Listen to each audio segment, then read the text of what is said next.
ताकि पुलिस उनके इलाके में आने ना पाए। एक तरह से पुलिस वालों के अंदर डर पैदा किया जाता था। आईपीएस वाईसी पवार ने जब उनके शराब के ठिकानों को तहस नहस करना शुरू कर दिया था तो इसको लेकर वाईसी पवार के ऊपर वृद्धा राजन ने केस दर्ज करवा दिया। कहीं से भी वृद्धा राजन के आदमी आगे होकर वाईसी पवार पर मारपीट का केस दर्ज करवा देते थे, जो कि झूठे केस हुआ करते थे। कोर्ट में पेशी के दौरान वृद्धा राजन के लोग पहुंच जाया करते थे। कोर्ट केवल और केवल वृद्धा के आदमियों से भरी रहती थी। वहां ऑफिसर वाईसी पवार को डराने और दबाने की कोशिश की जाती थी। एक तरह से ऑफिसर वाईसी पवार को पूरी तरह कोर्ट में वृद्धा राजन के आदमियों द्वारा हराश किया जाता था। जॉन परेरा नाम के व्यक्ति को वृद्धा राजन ने प्रॉपर्टी के चलते मरवा दिया। इसको लेकर जॉन परेरा की पत्नी पर भी हमला किया गया था।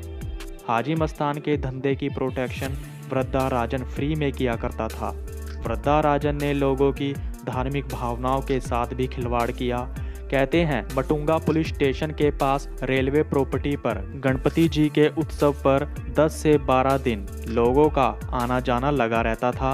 वहां बड़े बड़े सेलिब्रिटीज़ और कंपनीज के मालिक आते थे। जो वहां चढ़ावा चढ़ाया जाता उसको वृद्धा के लोग अपने अधिकार में ले लिया करते थे। उनको हर तरफ से पैसा कमाने की होड़ लगी रहती थी। जब ऑफिसर वाईसी पवार पर कोर्ट में वृद्धा राजन के आदमियों का दबदबा बढ़ता जाने लगा था तो उससे निपटने के लिए वाईसी पवार ने भी कोर्ट के बाहर दर्जनों लोगों को तैनात कर दिया। उन लोगों के पास भी हर तरह के हथियार होते थे। एक तरफ ऑफिसर वाईसी पवार की सपोर्ट में कोर्ट के बाहर लोग तैनात होते थे, वहीं दूसरी तरफ वृद्धा भाई के लोग होते थे। 2 से 3 बार ऐसा ही चलता रहा। लड़ाई होते होते बचती रही। धीरे धीरे कर वृद्धा राजन के आदमियों ने कोर्ट में आना बंद कर दिया। वाईसी पवार उस केस से बाहर आ जाते हैं। अब वृद्धा पर समय भारी पड़ने वाला था। पुलिस ने वृद्धा की शराब की भट्टियों को तहस नहस कर डाला। यहाँ तक कि उसके कंस्ट्रक्शन और अन्य दूसरे धंधों को पूरी तरह बंद कर दिया। जब ये सब होने लगा था तो दिल्ली से ऑफिसर वाईसी पवार को ट्रांसफ़र करने का ऑर्डर आ गया था, मगर पुलिस कमिश्नर जूलियो रिबेरो ने वाईसी पवार का ट्रांसफ़र नहीं होने दिया, क्योंकि अंडरवर्ल्ड पर अभी अभी तो उन्होंने पकड़ की थी। ऑफिसर जूलियो रिबेरो ने ईमानदार ऑफिसर वाईसी पवार का साथ दिया, क्योंकि जूलियो रिबेरो खुद भी एक ईमानदार ऑफिसर थे। मानो पुलिस वृद्धा और उसके आदमियों को छोड़ने वाली नहीं थी। पुलिस वृद्धा से तंग आ चुकी थी। वाईसी पवार को वृद्धा राजन ने बदनाम करने की भी कोशिश की। इसमें वृद्धा राजन ने कुछ पुलिस वालों का भी यूज़ किया, लेकिन वृद्धा राजन इसमें कामयाब नहीं हो पाया। वृद्धा राजन के लोगों की पुलिस स्टेशन में पुलिस द्वारा धुलाई होने लगी।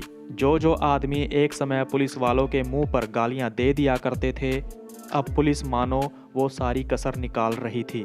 जिन पुलिस वालों के सामने वृद्धा राजन ने वाईसी पवार को गंदी गालियां दी थी और वो पुलिस वाले चुपचाप सुन रहे थे, उन्हीं के सामने वाईसी पवार ने वृद्धा राजन को पुलिस स्टेशन बुलाकर बेइज्जत किया, उसको गालियां दी और तो और उसको बैठने की जगह तक नहीं दी गई। इतने कांड और इलीगल धंधे के चलते सिर्फ एक ही केस वृद्धा राजन पर दर्ज था। जब उसको उस केस में उसी के एरिया से गिरफ्तार किया गया था तो इससे उसको बहुत बड़ा झटका लगा था।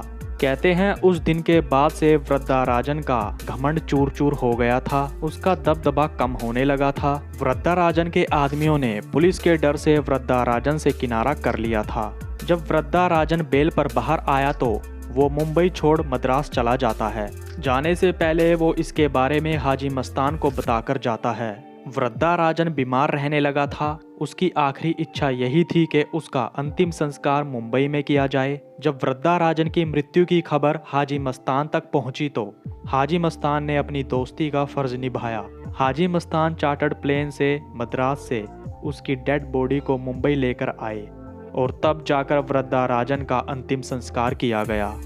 तो दोस्तों, ये थी वृद्धा राजन मुडलियार की जिंदगी से जुड़ी कुछ बातें। अब तक के लिए इतना ही। तो नमस्कार दोस्तों।